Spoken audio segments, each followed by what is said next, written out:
নমস্কার, আমরা পঞ্চম শ্রেণীর খ শাখার শিক্ষার্থী। আমরা একটি কবিতা আবৃত্তি করব।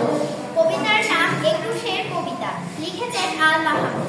ফেব্রুয়ারি 21 তারিখ দুপুরবেলার রক্ত, বৃষ্টি নামে বৃষ্টি কোথায় বরফের রক্ত।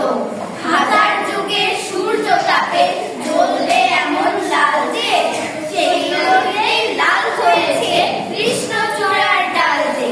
প্রভাত ফেরির মিছিল যাবে ছাড়াও ফুলের বর্ণা, বিষাদ গিরি গাইছে পথে ঋতু মীরের কন্যা। চিনতে নাকি সোনার ছেলে শহীদরামকে চিনতে, রুদ্ধশ্বাসে প্রাণ দিল যে মুক্ত বাতাস কিনতে। পাহাড়তলির মরণ চূড়ায় ঝাঁপ দিল যে অগ্নি, ফেব্রুয়ারির শোকের বসন ভরল চাঁদির ঘূর্ণি। প্রভাত ফেরি আমায় নেবে সঙ্গে, বাংলা